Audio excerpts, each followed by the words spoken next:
di sini ya menggunakan kata al-ilah, la ilaha illallah ya. Kenapa tidak menggunakan kata Rabb ya? Kalau dalam Al-Fatihah alhamdulillahi rabbil alamin menggunakan kata Rabb ya, Rabbul alamin, Tuhan semesta alam. Mengapa dalam syahadat ini menggunakan kata ilah ya, bukan Rabb ya. Jadi antara Rabb ya, Rabbul alamin dan ilah itu memiliki arti yang berbeda ya. Kemarin sudah kita buka juga di surat An-Nas ya. Qul a'udzu birabbin nas, malikin nas, ilahin nas ya. Ilahin nas di dalam Al-Qur'an itu harus diartikan sesembahan ya. Jadi ya sebenarnya dalam bahasa Indonesia mungkin disamakan artinya Tuhan ya. Ilah dan Rabb itu diartikan sama Tuhan ya. Tapi sesungguhnya ini memiliki makna yang berbeda ya. La ilaha illallah ya, kalimat itu berat diucapkan ya oleh orang-orang yang paham maknanya. Sebagaimana orang-orang Quraisy zaman dahulu ya, orang-orang kafir Quraisy yang menentang Nabi sallallahu alaihi wasallam ya. Mengapa mereka itu tidak mau mengucapkan kalimat tauhid la ilaha illallah? Itu karena mereka itu tahu artinya. Karena tahu artinya, jadi ucapan itu mereka pahami membawa tanggung jawab, membawa konsekuensi. Karena memang begini ya, ucapan itu kita harus hati-hati dengan lisan kita. Ya. Kalau ada orang bilang mulutmu harimaumu, ya ada pepatah gitu kan ya, mulutmu harimaumu. Jadi ucapan itu bagi kita seorang Muslim itu memiliki makna yang luar biasa ya. Jangan meremehkan sebuah ucapan. Kalau kita sudah berikrar la ilaha illallah, tiada sesembahan kecuali Allah, kecuali tidak Tuhan selain Allah, itu memiliki konsekuensi yang berat, ya, tanggung jawab yang berat. Ya. Apakah setiap ucapan itu memiliki konsekuensi? Iya, ya. Saya ambil contoh ini, misalnya gini, dalam pernikahan, ya, dalam pernikahan. Pernikahan itu yang paling utama itu kan ijab qabul, ya enggak? Bukan snacknya, bukan cateringnya, bukan macam-macamnya ya. Itu yang bikin rame-rame saja, ya.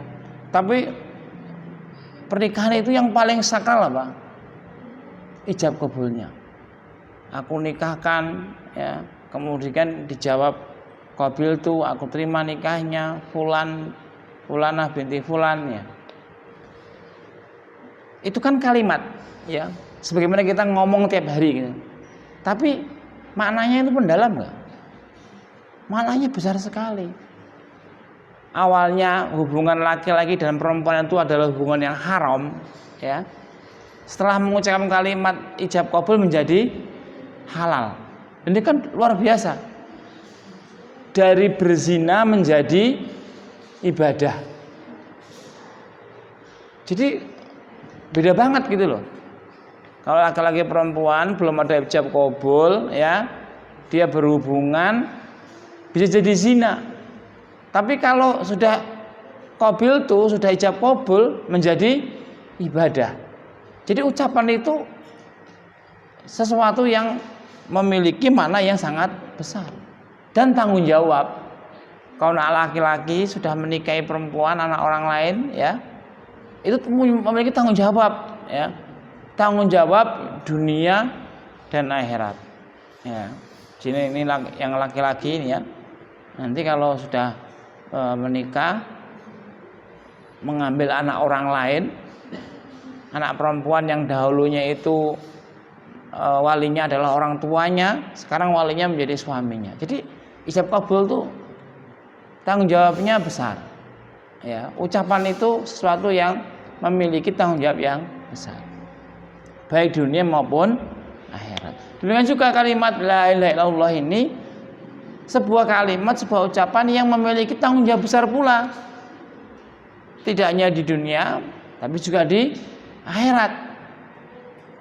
Syarat untuk masuk surga adalah kalau dia mengucapkan kalimat la ilaha illallah.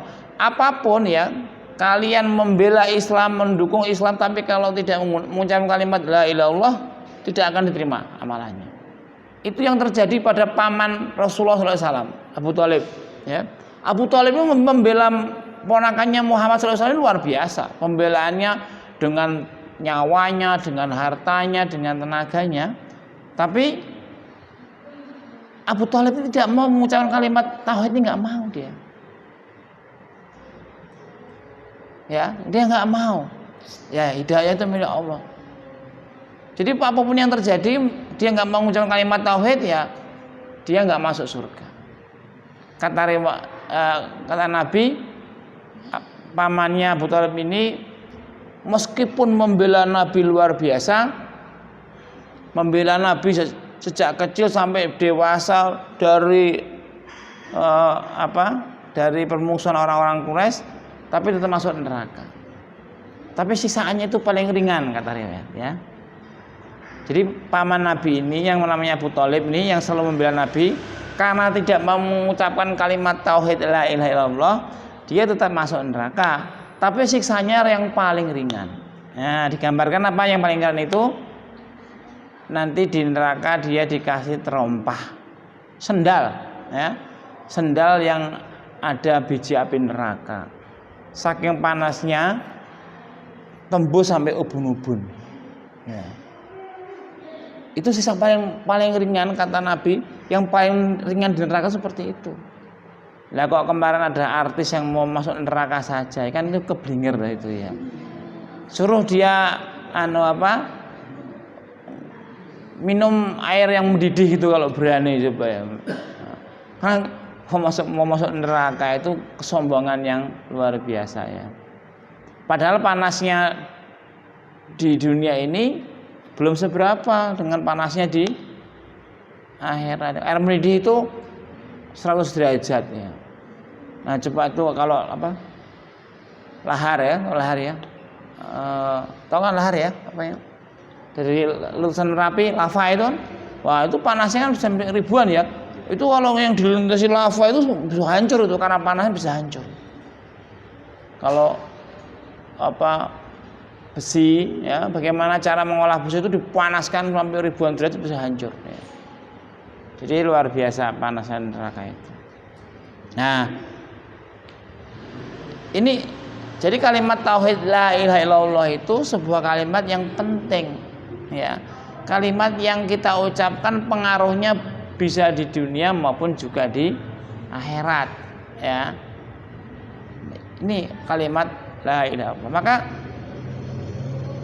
ya kemarin saya contohkan ya, kalau mu'alaf itu ya, karena dia paham ya, dia mengucapkan kalimat la ilaha illallah itu langsung berubah kehidupannya. Nah, karena dia memahami itu. Ya seperti tadi, kalau orang paham pentingnya ijab qabul, jadi mau ngomongan, mau kalimat ya. Jadi kalau tanda tangan buku nikah di Depak itu hanya formal-formal saja. Kalian misalnya ya nikah nggak usah pakai naib, nggak usah pakai penghulu juga nggak apa-apa. Dalam Islam itu sah.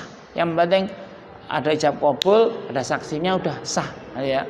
Itu hanya administrasi negara, tanda tangan buku nikah itu administrasi negara saja. Yang penting bukan itunya, bukan tanda tangan di buku nikah atau apa, tapi kalimatnya. Janji seorang laki-laki kepada orang tua si perempuan. Nah, kalau la ilaha illallah ini apa?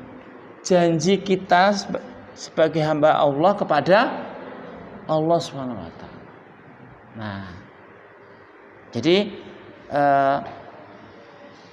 dan bagi orang-orang yang paham tentang la ilaha illallah ya, kalimat ini akan membawa manusia kepada cahaya kebenaran. Jadi kalau Islam itu kan minal dzulumati ila nur, membawa orang dari kegelapan kepada cahaya.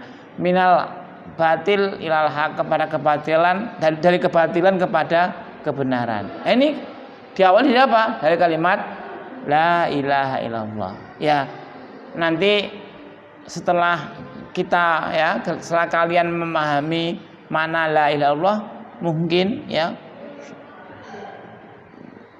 perlu dalam situasi yang serius misalnya serius itu misalnya pas qiyamul lail gitu menegaskan dalam diri masing-masing mengucapkan kalimat asyhadu alla ilaha illallah wa asyhadu anna muhammadur rasulullah yang sangat dipahami maknanya, yang sangat tahu konsekuensinya. Nah, nanti setelah kita membahas ini Jadi apa makna ilah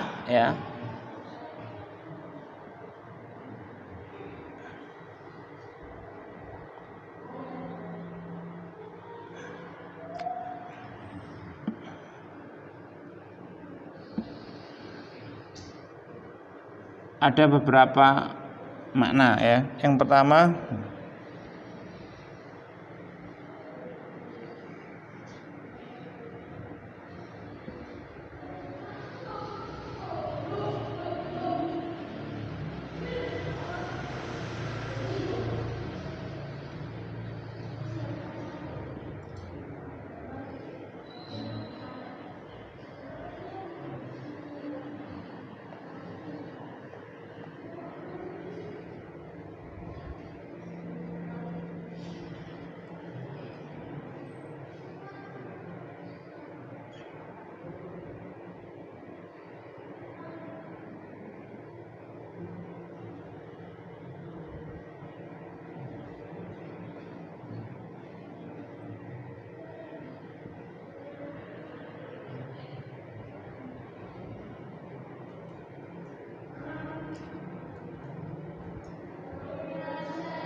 nah, semuanya bisa baca bahasa Arab dong? Bisa huruf hijaiyah bisa ya? Biasa nulis enggak? Nah, mengapa saya menuliskan dengan bahasa Arab Sebenarnya saya berharap kita sambil belajar bahasa Arab pelan-pelan paling enggak membaca dan menulis dahulu kan? Karena ini awal kita bisa memahami bahasa Arab. Kalau anak-anak yang mau masuk gontor itu biasanya yang jadi momok jadi momok itu apa yang paling menakutkan itu tes imlak imlak itu dikte tapi bahasa Arab. Nah, tulis ini tesnya ngomong misalnya ana uridu to'am saya pengen makan, tulis. Karena apa? Setelah bisa menulis itu nanti baru belajar bahasa Arab di pesantrennya. Ya bagus itu.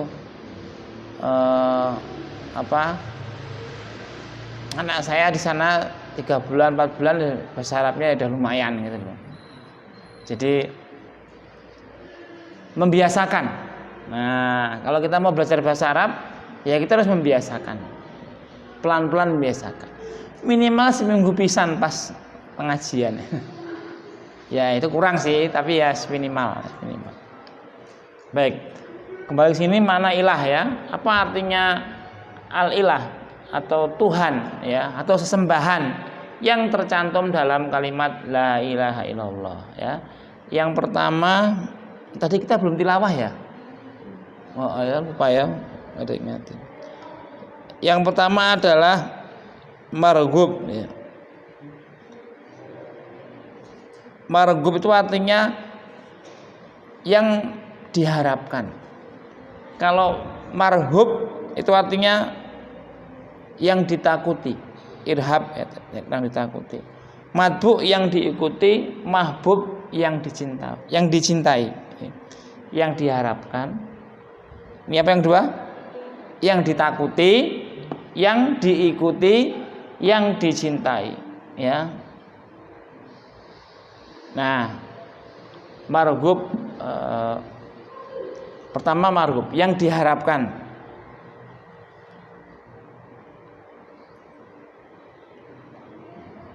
Coba salah satu dibaca surat Al-Baqarah ayat 163 164. Mana Qurannya? Oh, mau ngaji apa mau? Atau di HP ya, silakan.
Ya, dibaca aja. Silakan.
Ya.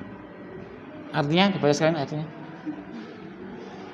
Dan Tuhan kamu adalah Tuhan yang Maha Esa. Tidak ada Tuhan selain Dia, yang Maha Pengasih, Maha Penyayang. Sesungguhnya pada penciptaan langit dan bumi, pergantian malam dan siang, kapal yang berlayar di laut dengan muatan dan bermanfaat bagi manusia. Apa yang diturunkan Allah dan langit berupa air, lalu dengan itu diberikannya bumi setelah mati kering, dan Dia terdapat di dalamnya bermacam-macam binatang dan perkisaran angin dan awan yang dikendalikan antara langit dan bumi. Semua itu merupakan yang datang dari kebesaran Allah bagi orang-orang yang mati. Ya, makasih ya. Di ayat 163 itu. Dan Tuhan kamu adalah Tuhan yang Maha Esa. Tidak ada Tuhan selain Dia, yang Maha Pengasih lagi Maha Penyayang. Wa ilahukum ilahu wahid, la ilaha illallah ar-rahmanur rahim. Kemudian di ayat 164 ya, di situ digambarkan tentang kekuasaan Allah. Sungguhnya pada penciptaan langit dan bumi, pergantian malam dan siang, kapal yang berlayar di laut dengan muatan yang bermanfaat bagi manusia, apa yang diturunkan Allah dari langit berupa air, lalu dengan air itu dihidupkannya bumi setelah mati kering, dan ditebarkan di dalamnya bermacam-macam binatang dan perkisaran angin dan awan yang dikendalikan antara langit dan bumi. Sungguh merupakan tanda-tanda kekuasaan Allah bagi orang yang mengerti. Nah, pernahkah kita memperhatikan secara mendalam tentang kejadian alam semesta di sekitar kita, ya? Adanya hujan, adanya air, adanya gravitasi, ya. Kemudian kejadian-kejadian yang bersifat rutin dan konstan. Apa itu misalnya? Waktu, ya. Matahari terbit dari timur ke barat, itu kan sebuah rutinitas, ya. Di ayat sebelumnya dikatakan Allah itu Maha Pengasih dan Penyayang. Nah, ya apa yang ada di alam semesta ini merupakan bentuk kasih sayang Allah kepada manusia, kepada kita. Jadi kalau orang-orang yang tidak beriman, ya, melihat alam semesta ini, dia hanya berhenti bahwa oh Allah itu Tuhan itu maha hebat yang menciptakan. Atau mungkin bahkan ada orang-orang ateis yang nggak percaya Tuhan. Ada orang yang menganggap bahwa alam itu ada dengan sendirinya. Jadi dikira itu alam ada dengan sendirinya, nanti dia akan hilang dengan sendirinya. Yang nggak percaya sama Tuhan, ya, orang-orang ateis. Saya kira kalau orang nggak percaya sama Tuhan ini sudah secara logika pun udah terlalu ini, ya, terlalu jauh secara logika, ya. Bagaimana bumi ini bisa ada dengan sendirinya, ya. Matahari kok bisa berputar, kemudian bumi mengelilingi matahari secara tetap loh itu setiap hari. Itu pasti ada yang maha menggerakkan. Nah, alhamdulillah, tentu yang memiliki kekuatan di alam semesta ini yang paling hebat adalah Sang Pencipta. Maka kepadanya lah kita mengharapkan kasih sayang dari yang memiliki kekuatan tersebut. Ini yang kita harapkan. Jadi makna pertama dari ilah adalah kita mengharapkan, ya, kasih sayang, senantiasa mengharapkan kasih sayang dari yang maha pencipta alam semesta ini, yang maha memiliki kekuatan. Itu. Tapi kalau ini apa? Kalau orang-orang yang nggak beriman, ya dia melihat hanya kagum, kan beda, ya. Orang itu hanya kagum. Misalnya ada orang lihat keindahan alam yang bagus itu, ya, pemandangan yang paling bagus. Di mana yang pernah kalian lihat pemandangan alam yang paling indah yang pernah kalian lihat di mana? Sebutkan di mana? Bromo? Pernah ke Bromo dulu, ya? Remaja pernah ke Bromo kan? Pernah. Belum. Apa? Terus mana yang pernah pernah kalian lihat yang paling bagus? Giroto apa itu? Giroto ada apa? Embung, Pak. Embung. Apa? Bendungan. Oh, bendungan. Embung. Embung Giroto. Dam ngono, ya. Dam. Ada yang pernah lihat pemandangan lebih indah lagi di mana? Yang Bromo sebagian sudah pernah, sebagian belum. Sarangan, ya. Sarangan itu ajaibnya apa? Ajaibnya?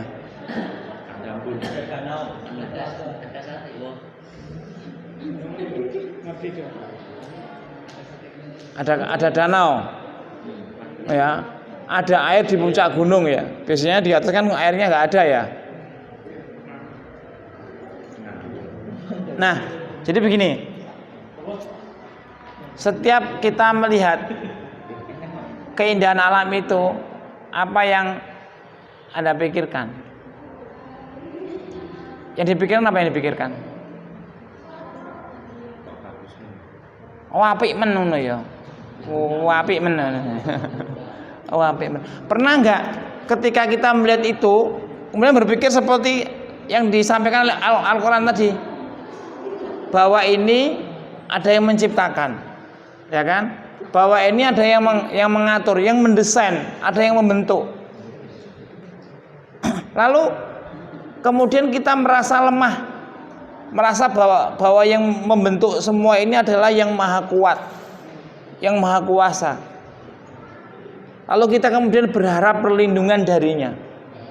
Pernah nggak berpikir sampai begitu? Karena sesungguhnya apa yang ada di alam semesta ini bisa menghantarkan kepada akidah. Sebagaimana Ibrahim ketika pertama melihat bulan, wah ini Tuhanku nih. Karena bulan besar bercahaya luar biasa. Begitu dia kalah dengan matahari, wah maksud Tuhanku kalah sama matahari. Berarti Tuhanku matahari. Ternyata matahari pun juga tidak kekal, tidak abadi, dia bisa hilang juga ketika malam. Akhirnya Ibrahim berkesimpulan, aku bertuhan kepada yang menciptakan bulan dan matahari. Kemudian hanya mengharapkan perlindungan dari yang menciptakan itu semuanya. Jadi menghayati keindahan alam itu tidak cukup berhenti pada permukaan saja. Nah, tapi siapa yang menciptakan? Yang maha hebat ini siapa? Lalu hati kita tergerak untuk mengharapkan perlindungan, mengharapkan petunjuk dari yang maha menciptakan itu semuanya. Nah, kalian tahu nggak keindahan yang terbesar atau ya yang paling indah, yang paling indah yang Allah ciptakan di muka bumi ini apa? Oh ya, Rasulullah ya. Ya betul, itu secara khusus Rasulullah ya. Rasulullah Muhammad itu makhluk tersempurna ya. Bahkan dari sisi akhlak maupun penampilan itu makhluk yang terbaik. Ya. Secara umum itu secara khusus ya, khusus artinya yang Rasulullah sudah. Keindahan alam atau keindahan ciptaan Allah yang ada di muka bumi ini yang paling baik apa? Yang paling indah. Hah? Tahu nggak? Hah? Manusia. Ada yang lain? Apa sih yang paling indah di dunia ini?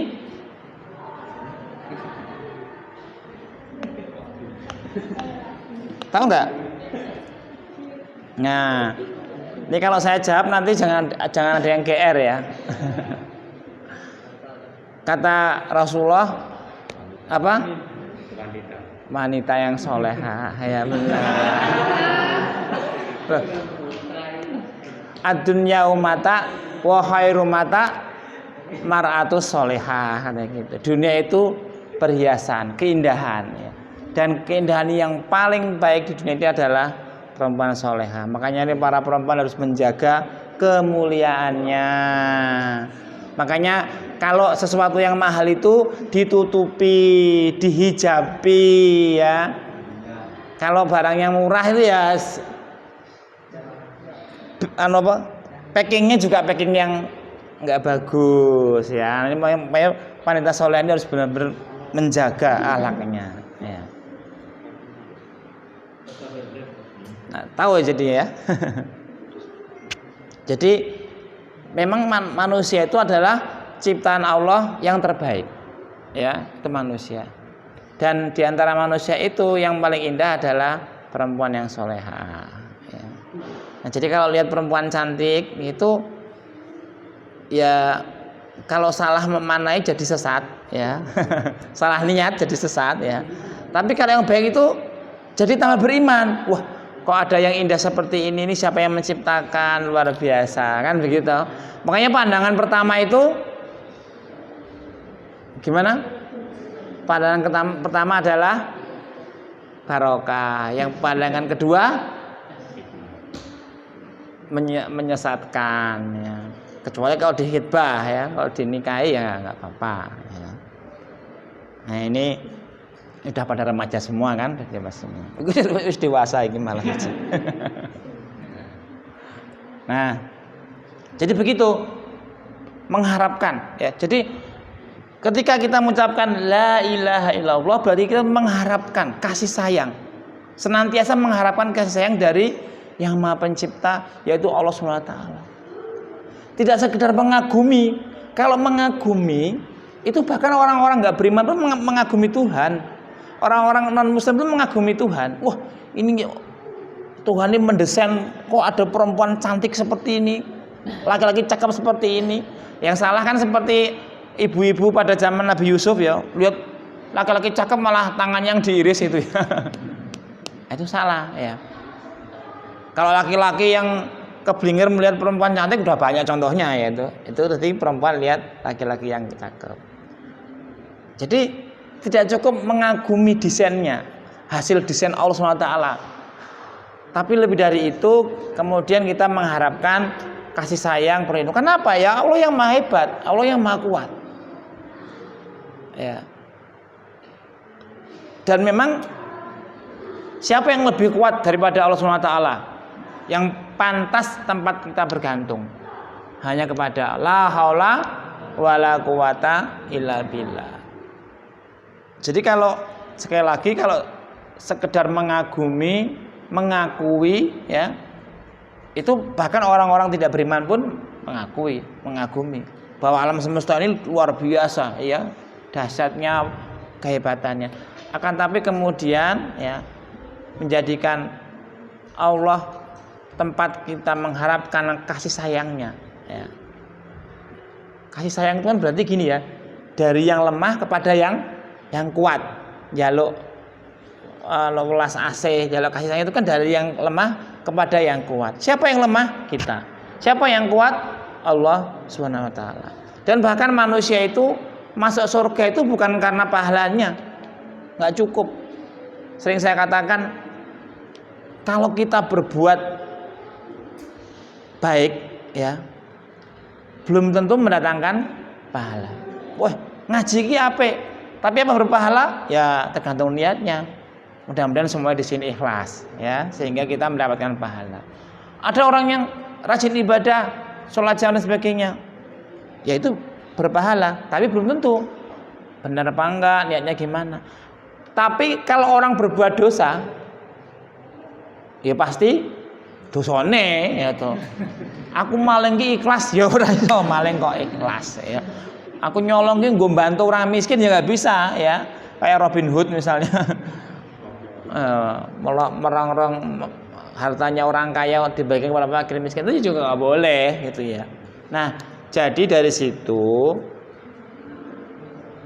manusia bisa masuk surga itu semata-mata karena rahmat dari Allah SWT, ya kasih sayang dari Allah. Maka kita tempat kita meminta perlindungan, pertolongan, kasih sayang, mengharapkan itu semuanya hanya kepada Allah SWT. Jangan minta tolong kepada yang lainnya, ya mengharap kepada yang lainnya, mengharap kepada keris, kan ada juga ya, mengharap kepada pesugihan, kepada jin, kepada ini salah kaprah. Karena apa? Manusia itu adalah makhluk yang paling mulia di muka bumi ini ya. Kenapa malah minta tolong kepada yang lemah? Nah, makanya dikatakan zaman sebelum Islam itu adalah zaman jahiliyah. Karena maka kebodohan. Lha menungso lho njuk tolong karo batu disembah gitu kan. Iki nalare kondi gitu ya. Tapi ya ngomong kayak di Bali ya.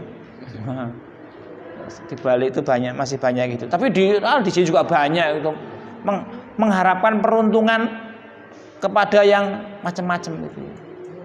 Misalnya mau menentukan hari baik. Nah, ini masih banyak ini ya di kalangan kita. Tapi kalau mendakwakan ini nanti pelan-pelan ya, sama orang tua terutama ya pelan-pelan. Lairmu ki dina Kemis, nek dadi manten rapat dina Kemis misalnya gitu kan. Kan ada ya kepercayaan itu. Ku jare sapa? Jare simbahe. Bakal mbahe udu nabi, udu rasul ya. Nah, tapi kalau omong ini pelan-pelan ya, jangan terlalu. Artinya itu yang enggak benar. Jadi tempat kita mengharapkan sesuatu, mengharapkan perlindungan, kekuatan hanyalah kepada Allah Subhanahu wa taala. Itu ya. Kadang-kadang orang itu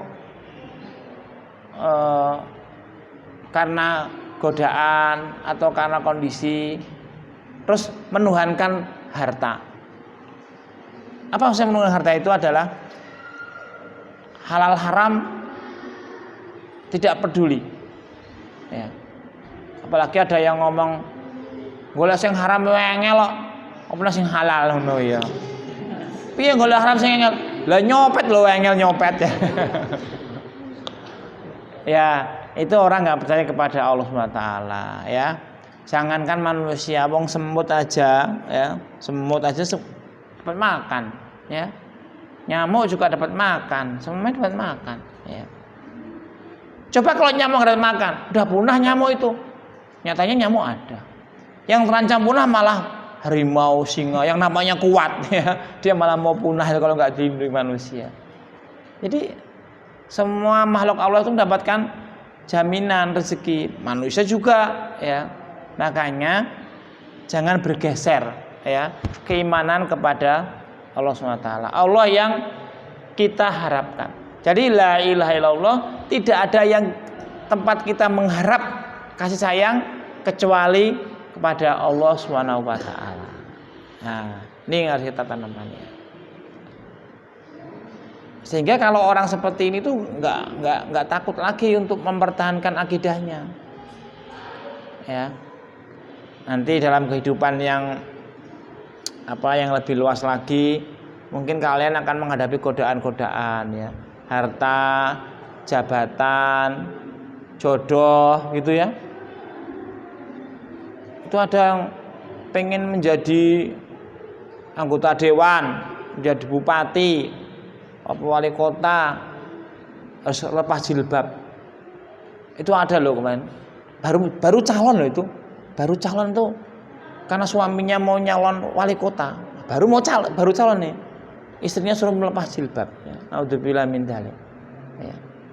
Jadi untuk mengejar jabatan, maksud saya apa sih yang dikejar oleh itu? Ya.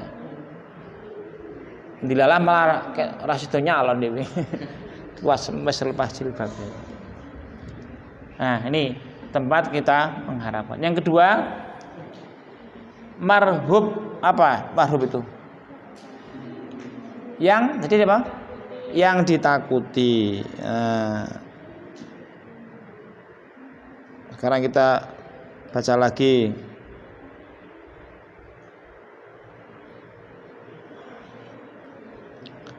Al-Baqarah ayat 186. Silakan dibaca gantian.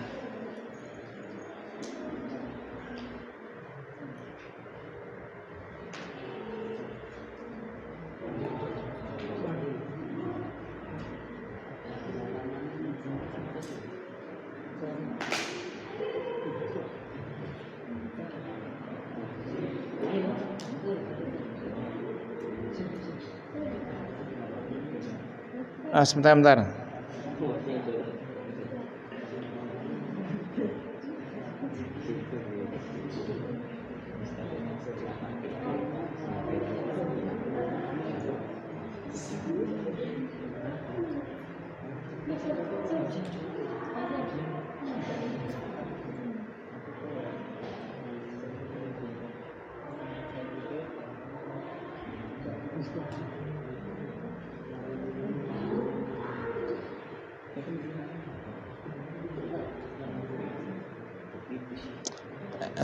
Sebentar, jangan dibaca dulu.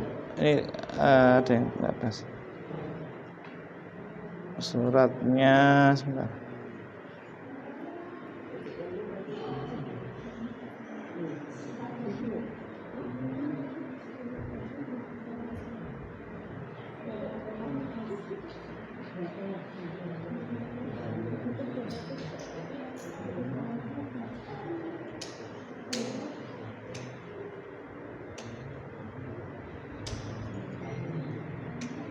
Sebenarnya tadi ayatnya kurang pas ya. Sebentar.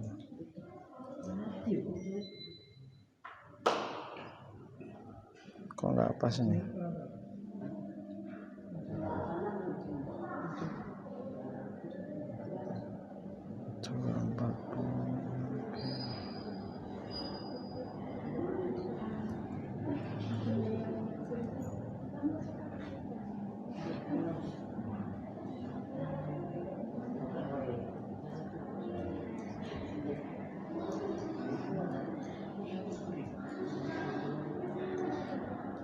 Maaf, diganti 20 ayat 40.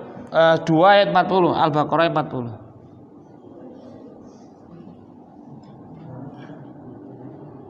Dua 40. Salah nulisnya gini. 2:40. Nah. Tolong dibaca.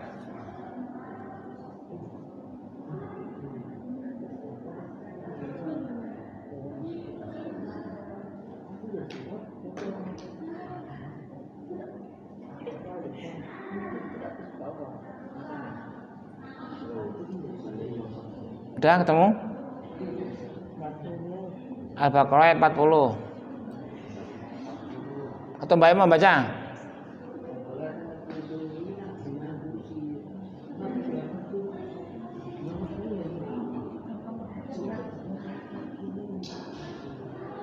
Silakan, Mbak.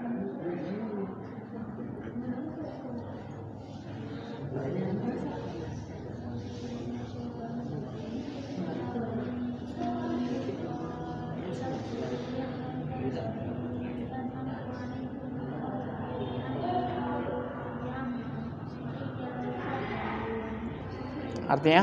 Artinya, wahai Bani Israel, ingatlah nikmatku yang telah aku berikan kepadamu, dan penuhilah janjimu kepadaku. Niscaya aku penuhi janjiku kepadamu, dan takutlah kepadaku saja. Ya.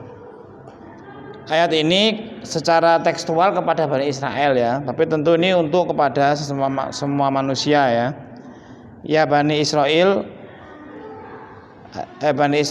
adzkuru nikmati allati an'amtu alaikum.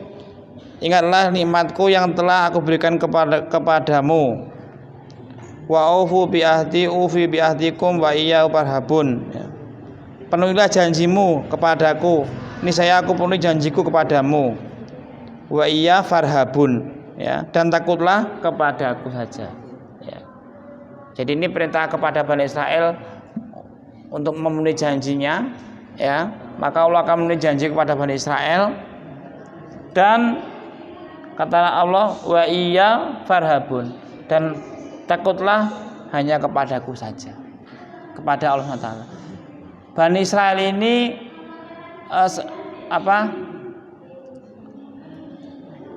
sebuah kaum yang paling banyak diturunkan kepada mereka nabi. Bani Israel memang yang terkenal ya, dari Ibrahim kan punya dua putra ya, Ismail dan siapa satunya? Putranya Ibrahim, satu Ismail, satunya siapa?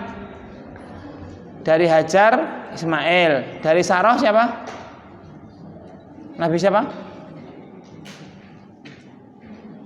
Loh, lupa atau belum pernah? Belum pernah belajar silsilah. Loh, Nabi Ibrahim dia punya dua istrinya berapa? Dua, Hajar dan Sarah. Ismail dari Hajar. Kalau Siti Sarah siapa nama putranya?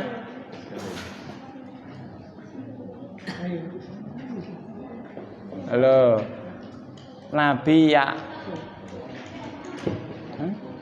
Siapa? Yang menurunkan Bani Israel, Nabi Yakub. Nah, ini nanti besok kita tambahin sirahnya lagi ya. Nah, jadi dalam ayat 40 ya soal Baqarah, Allah mengatakan takutlah hanya kepadaku.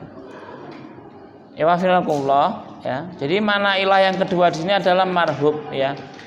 Allah adalah yang satu-satunya yang ditakuti. Tidak ada, tiada ya. Tidak ada sama sekali ilah, berarti tidak ada yang ditakuti kecuali Allah SWT. Coba saya tanya kepada kalian, yang kalian takuti itu dalam kehidupan ini apa? Mesti beda-beda kan? Coba Dari Mas Raffi, Raffi, yang paling ditakuti apa? Kamu takuti apa toh? Nah Yasir, kok Raffi terus sih? Raffi ini yang ini ya? Raffi ketua yang dulu ya? Itu Rafli. Nah. Yasir. Nah. Apa yang kamu takuti apa sih? Tuhan, Allah, alhamdulillah. Tapi jangan gini, jawab selain Allah. Nah, itu normatif nanti saya khawatir kan sama kalian normatif nanti. Ngono jawab lainnya ora ketok soleh misalnya. Apa yang kamu takuti? Takut apa? Hah? Orang tua. Takut sama orang tua. Oke. Yang ini Mas Udin? Hah? Takut dosa? Bagus. Yang lainnya takut apa? Yang lainnya? Mbak. Nah, Mbak. Takut nggak dapat jodoh atau?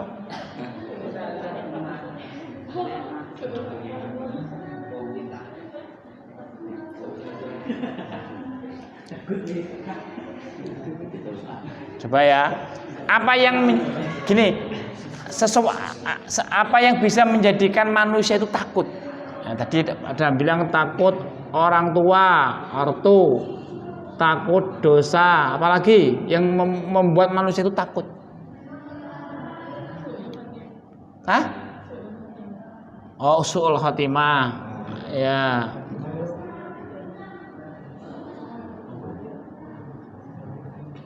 Su'ul khotimah itu mati konyol. Apalagi? Lah ya wis sing mau kematian su'ul khotimah wae.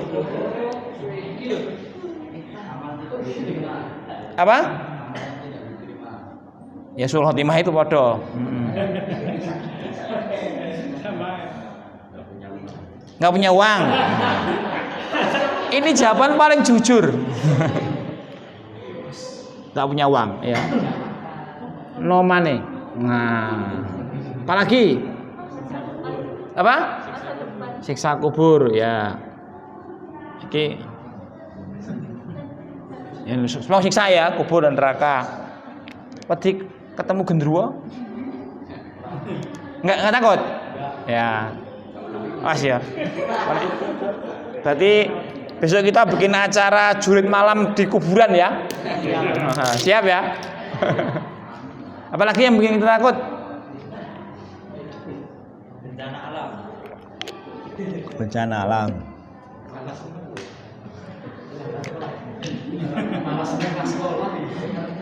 Bencana alam. Saya pandemi takut nih. Takut sama COVID? Hah? Nggak takut? Ya, kalau nggak takut silakan ke karantina sana datang. Ya nggak takut sama COVID silakan ke karantina. Kan ada orang ya, aku ora percaya COVID lah lo. Ya semua orang yang karantina lo ketemu nono wong kena COVID yang wani. Mesti ya nggak berani. Apalagi ya bencana alam itu termasuk COVID bencana alam. Takut nggak dapat kerjaan? Ya sama yang nggak punya uang ya. Nggak punya uang. Takut nggak lulus? Hah? Takut nggak lulus? Yang mbak-mbak takut nggak dapat jodoh? Takut nggak? Nggak takut? Mantap, pede berarti. Begitu harus pede. Ya, ini ya itu manusiawi ya. Takut sama makhluk halus itu manusiawi.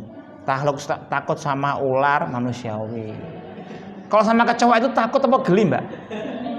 Geli ya, nggak takut ya. Anak saya itu kalau lihat kecoa girap-girap itu, kecoa. Itu geli apa takut sebenarnya? Itu geli ya. Tapi kalau ketemu ular takut tuh ya. Risih, geli, risih. Takut kalau dihukum karena berbuat salah. Jadi itu rasa takut yang manusiawi. Ya kita bisa takut nggak punya uang, ya, takut nggak sukses, takut nggak punya pekerjaan, takut nggak punya teman, ya. Itu takut-takut yang manusiawi. Nah, artinya ketakutan manusia, ketakutan kita kepada ini semua itu boleh, ya. Selama ketakutan itu tidak mengalahkan takutnya kita kepada Allah SWT. Wah, saya takut nih kalau bapak saya marah. Nah, takutnya kenapa? Kalau kita salah, ya berarti itu ketakutan yang dibolehkan. Ya. Oh, saya takut sama dosen, ya, atau sama guru. Karena apa?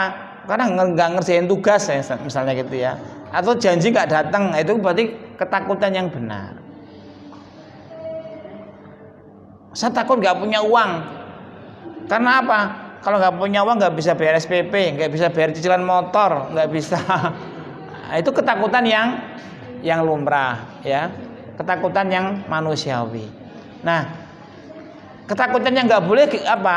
Ketakutan yang kemudian menyekutukan Allah Subhanahu Wa Taala. Ya misalnya tadi takut dagangannya ora payu, akhirnya golek sesuatu sugihan. Takut nggak dapat jodoh yang perempuan misalnya, akhirnya nggak pasang susu misalnya gitu ya, susu ya, jujulan, pasang susu misalnya begitu ya. Nah, jadi itu takut-takut yang menyekutukan Allah, itu yang tidak dibolehkan. Tapi kalau ketakutan ketemu Allah, nggak dapat pekerjaan, nggak bisa menghasilkan uang, ya itu ketakutan-ketakutan yang dibolehkan, ya. Ketakutan itu tidak mengalahkan takutnya kita kepada Allah SWT, ya. Misalnya koruptor, ya. Kenapa korupsi? Oh, karena kebutuhannya uang banyak, misalnya gitu ya. Nah, itu kan korupsi kan sama aja sama maling ya, mencuri ya. Nah, itu nggak boleh. Karena apa? Perbuatan rasa takutnya itu menjadikan dia berbuat sesuatu yang dilarang oleh Allah Subhanahu wa taala. Nah, gitu ya. Jadi perbuatan tujuannya baik, caranya juga harus baik. Yang tidak boleh tujuan menghalalkan segala cara. Nah, itu nggak boleh.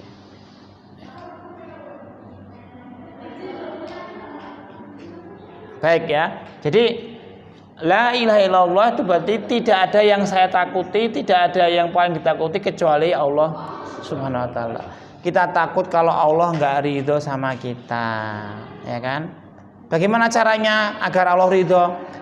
Dalam hadis sudah jelas ya. Ridhollahu wa ridho walidain. Ridho Allah itu tergantung pada ridho orang tua. Jadi apapun ya orang tua kita harus bikin mereka ridho, mereka rela. Ya kecuali kalau naudzubillah orang tuanya mengajak kemaksiatan, tapi saya kira nggak ada ya di sini. Jadi semua perintah orang tua itu harus kita taati, kecuali mereka mengajak kepada kesyirikan. Itu pun nggak boleh dibantah. Nah ingat ya, misalnya nanti orang tuanya mungkin masih ada sisa-sisa jahiliyah misalnya gitu ya. Itu nggak boleh kita bantah. Tadi misalnya ada orang tua yang masih percaya hari-hari baik misalnya gitu ya, primbon ya nggak usah kita bantah, tapi jangan kita ikuti. Membantah nggak boleh. Ya. Kalau ada orang anak muda yang sok soleh, sok keminter, akhirnya orang tuanya disalah-salahin. Wah, ada 1000 orang ngaji, orang ngerti, nah, itu nggak boleh. Ya. Jadi ketika orang tua kita pun mengajak kepada kesyirikan, tidak boleh dibantah. Bagaimana caranya mengajari mereka? Jangan kita yang ngajarin, tapi kita minta tolong yang lainnya, yang usianya sama, ya. Minta tolong siapa yang usia sama, misalnya di sini yang sepuh, Pak RW atau Pak Kardi, yang sepuh-sepuh ya, yang seusia pokoknya.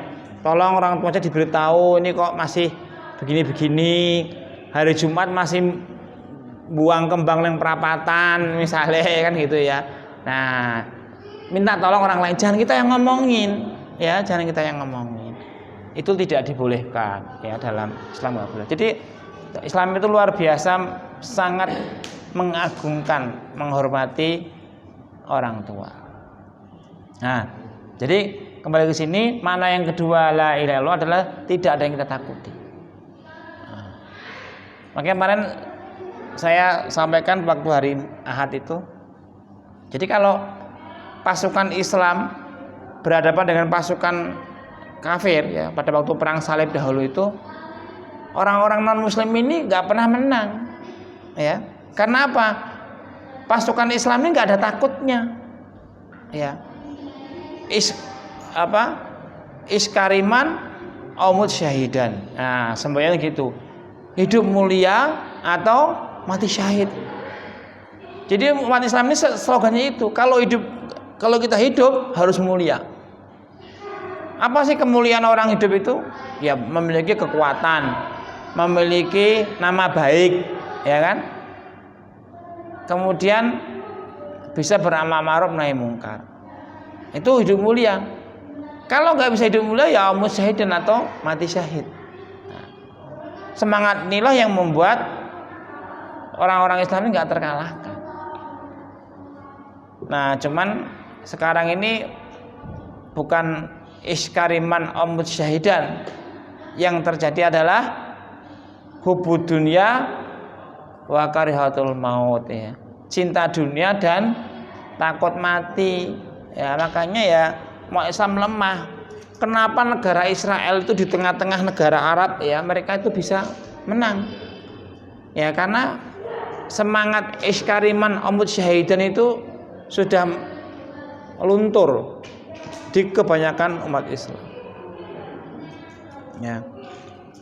Padahal kita tahu yang paling ditakuti hanyalah Allah. Ya. Bahkan mati pun tidak takut. Kan kita kalau takut su'ul khotimah berarti kan mengharapkan husnul khotimah. Nah, husnul khotimah ini adalah mati dalam menegakkan kebenaran. Ya, dalam menegakkan kebenaran.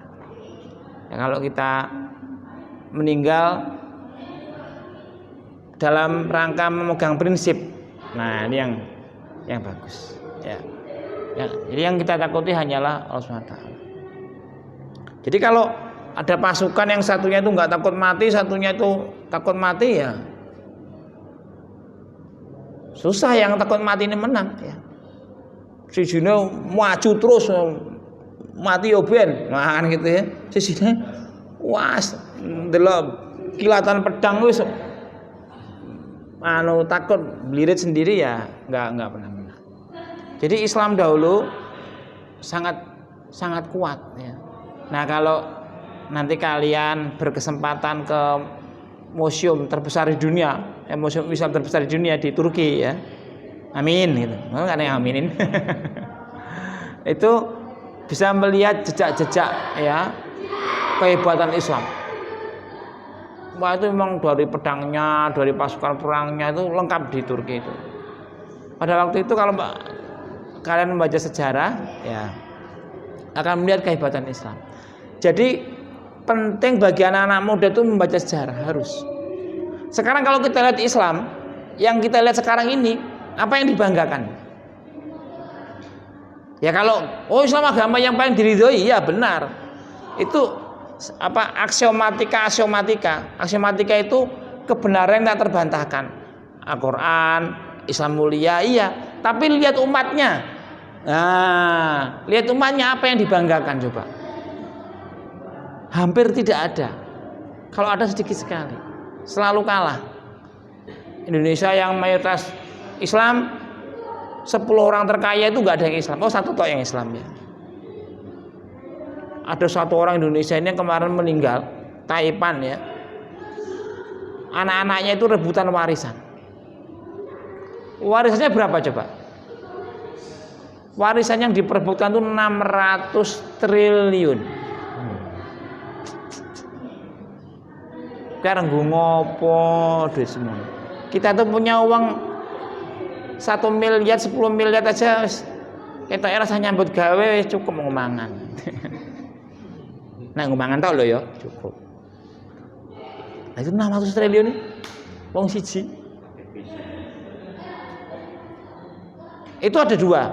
Sing siji serakah, mungkin. Satu sisi orang lainnya bodoh. Ya mungkin kita yang bodoh ya. Wong siji kok iso duit 600 triliun nih. Ada satu orang yang per hari penghasilannya 1 miliar itu kan. Nah, jadi mengapa umat Islam sekarang lemah ya, umatnya ini lemah ya karena ini la ilaha illallah itu nggak kurang ditegakkan karena takut ya. Jadi karena takut ya kepada dunia, akhirnya malah kita kemakan dunia kan gitu. Yang takut sama macan pasti akan diterkam macan, ya kan? Yang takut kepada dunia pasti akan diterkam dunia. Nah, takut ngelih, takut nanti duit, takut nanti pekerjaan, takut dodolan rapayu, takut lain. Ketakutan ini malah akan memakan diri kita. Jangan takut, ya. Harus optimis. Karena yang paling kita takuti hanyalah Allah SWT. Ya Allah itu Qulillahumma malikal mulki tu'ti mulka man tasya wa tanzul mulka man tasya wa tu'izu man tasya. Allah itu yang bisa, Allah adalah penguasa ya, yang memberikan kekuasaan kepada yang dikehendaki dan yang mencabut kekuasaan yang dikehendaki. Ya. Ya bagi Allah itu gampang. Nek wong Islam kabeh dimenangke terus itu gampang. Allah yang menciptakan. Tapi tidak, Allah memberikan ujian kepada orang-orang beriman. Selama hanya takut kepada Allah ya. Nah, gitu ya. Jadi anak muda Islam itu harus berani. Nah, jangan takut, ya. Harus berani. Perempuannya juga itu harus kuat, harus berani, harus sehat. Makanya biar nggak takut itu kita harus sehat, ya kan? Ketemu musuh pedih, jimpes, ya kan? Jadi harus kuat, harus sehat. Itu kalau lihat film-film perjuangan Islam, ya. Kalau sebelum berperang itu kan mereka ada duel lawan satu. Nah itu selalu menang. Ya. Karena sesungguhnya kata Nabi, kualitas seorang muslim itu 1 orang banding 10. Jadi kayak Kopassus. Di angkatan darat itu kan ada pasukan khusus ya namanya Kopassus. Itu Kopassus itu kalau syarat menjadi Kopassus, kalau berantem lawan 10 menang. Dengan pasukan biasa. Nah, umat Islam itu 1 banding 10. Pada waktu perang Badar 300 lawan 1000 menang kan? Nah, jadi kualitasnya harus diperbaiki dengan cara apa nih? Ini mental. Takut itu masalah mental. Takut berani itu masalah mental. Tidak hanya masalah fisik. Ya. Kadang-kadang ada orang yang fisiknya kuat tapi mentalnya lemah. Ya, dia bisa kalah. Real Madrid ya, saya suka sepak bola kayak ini. Suka sepak bola. Real Madrid itu pemainnya bintang semua. Atau sekarang MU, ya MU salah. Manchester United, mahal-mahal pemainnya itu. Orangnya pinter-pinter. Ya, tapi mungkin pelatihnya itu tidak bisa memotivasi, membangun mental yang bagus. Sehingga sekarang MU itu di tengah klasmen ya. Hah? Nah, di bawah. Bakal wongnya pinter-pinter lagi, kuat-kuat. Nggak mungkin MU itu beli pemain kok yang murah-murah, itu nggak mungkin. Nah, tapi kalau mentalnya bukan mental juara, nah ini meskipun kuat, ya meskipun punya sumber daya yang banyak, ya nggak bisa menang. Jadi yang penting mental. Yang utama mental. Apa mentalnya? Mental tauhid, ya. Tidak ada yang ditakuti kecuali Allah SWT. Ya. Baik, ini masih ada 2 lagi, tapi ini sudah jam 9 lebih ya. Tadi kita mulai juga jam 8 lebih. Insya Allah kita lanjutkan. Ini hari ini bonus ya. Karena saya mestinya kan pekan pertama. Ya, nggak apa-apa. Yang penting ngaji terus ya. Ini hari ini banyak yang datang nih, saya senang datang banyak ini. Hah? Nambah? Ada yang nambah? Oh iya. Mana 2? Ya kembar. Oh kembar. Masa kembar tuh? Kembar ya? Kembar tapi tak seiras. Kembar Siam? Enggak, kembar mana? Putrane sinten, Mas? Bapaknya namanya sinten, bapaknya? Ini saudara saya. Oh, Ini sama Rahmi ini. kok enggak mirip? Saudara seiman apa saudara sepupu? Sepupu. Baik ya. Insya Allah kita lanjutkan pekan depan. Ini masih ada 2 lagi. Ya. Mudah-mudahan bisa memahami ya. Jadi yang kita tekankan dalam materi ini adalah kita memahami akidah kita ya. Akidah Islam itu adalah la ilaha illallah Muhammad Rasulullah ya. Karena akidah ini pondasi yang paling mendasar dalam keimanan seorang adalah akidahnya. Akidahnya baik, insya Allah Islamnya juga baik. Kalau akidahnya lemah, ya Islamnya juga lemah. Ibarat bangunan. Kalau bangunan ini pondasinya lemah, ya kena gempa bumi sedikit, kena goncangan bisa ambruk. Tapi kalau pondasinya kuat, ya menghujam ke bumi, insya Allah tahan banting. Nah seperti itu.